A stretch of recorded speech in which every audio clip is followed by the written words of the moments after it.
உலகில் உள்ள அனைத்து நண்பர்களுக்கும், உற்றார் உறவினர்களுக்கும், மகன், மகள், பேரன், பேத்திகள் அனைவருக்கும் இந்த கிராண்ட்மா தாட்ஸின் அன்பு வணக்கம்.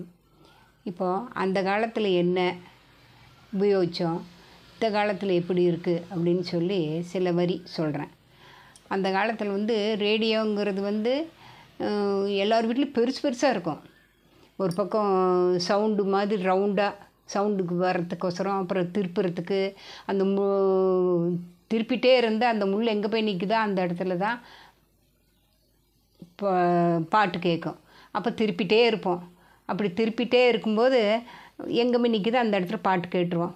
அது எங்கெங்கேயோ போகும். ஹிந்தி பாட்டு கேட்கும், இங்கிலீஷ் பாட்டு கேட்கும், இலங்கை வானொலி போகும்.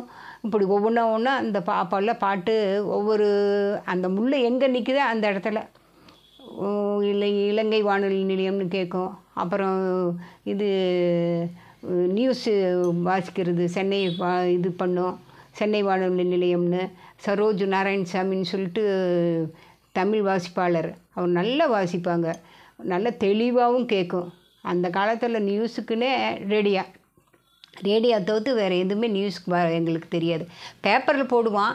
பேப்பரை விட நியூஸ் நல்லா வீட்டிலையே உட்காந்துட்டு கேட்குற மாதிரி நல்லா இருக்கும். அப்போ அந்த ரேடியோவிலே நிறைய இருக்குது. இப்போ குட்டி ரேடியோ, பெருசு, அதுக்கெல்லாம் சவுண்ட் பாக்ஸ் எல்லாம் வச்சு அதுக்குள்ளேயே ஃபிட் பண்ணியிருக்கோம். நல்ல சவுண்டுன்னா வீட்லேயே தூக்கும், அந்த மாதிரி சவுண்டு இருக்கும். அப்புறம் குட்டி ரேடியோங்கும்போது டிரான்சிஸ்டர் இருந்தது. அப்புறம் கொஞ்ச நாள் கழித்து ஒரு 5-6 வருஷம் இதெல்லாம் உபயோகிச்சுட்டு ரெண்டாவது பார்த்தா டேப் ரெக்கார்டு. நம்ம என்ன சொல்கிறோமோ அது டேப் பண்ணி அப்படியே நம்மளுக்கு ரிட்டன் நம்ம பாட்டு பாடினாலும் பாடும், பேசினாலும் பேசும். அந்த மாதிரி தான் டேப் ரெக்கார்டு வச்சு பாட்டு அதில் பதிவு பண்ணிவிட்டு பாட்டு ஒரு ரேடியோலேருந்து அந்த டேப் ரெக்கார்டில் பதிவு பண்ணி நாங்கள் வேணுங்கிறப்ப அந்த பாட்டை கேட்டுக்குவோம். அப்படிலாம் இருந்துச்சு. அப்புறம் அதுக்கு முதல்ல நாங்கள்லாம் சின்னதாக இருக்கும்போது, ரொம்ப சின்னது, ஒரு 5 வயசு 6 வயசுலாம் இருக்கும்போது கிராமஃபோன் அப்படின்னு சொல்லிட்டு ஒரு தட்டு மாதிரி இருக்கும். அதில் ஒரு வளைவாக ஒரு குச்சி மாதிரி ஒன்று இருக்கும். அதில் ஒரு அதை முள்ளை மாதிரி அதை குத்தி அந்த தட்டில் கருப்பு ரவுண்டாக இருக்கும். அந்த பிளேட் மாதிரினா பிளாட்டாக இருக்கும்.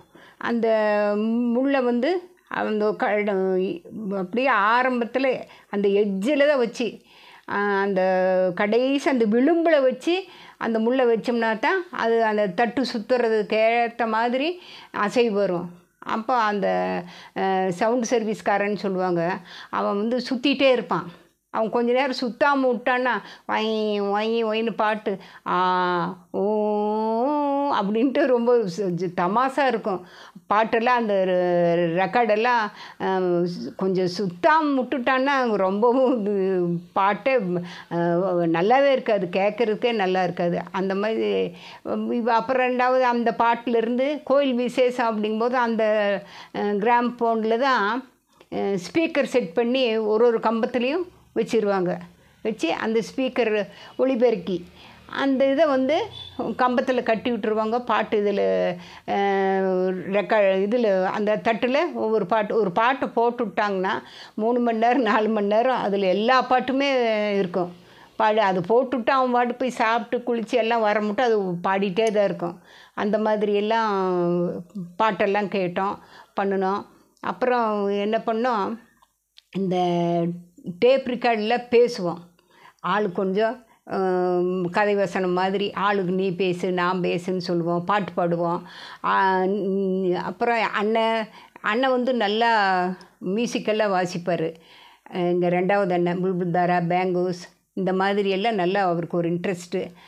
அப்புறம் தம்பிங்கெல்லாம் என்ன பண்ணுவாங்க, 5-6 டம்ளரில் தண்ணி ஊற்றிட்டு குச்சி எடுத்து தட்டிக்கிட்டு அப்படியே மியூசிக்கு அந்த மாதிரி. ரேடியோ, கிராமஃபோன், டேப் ரெக்கார்டு இது இப்போல்லாம் அப்படி இல்லை.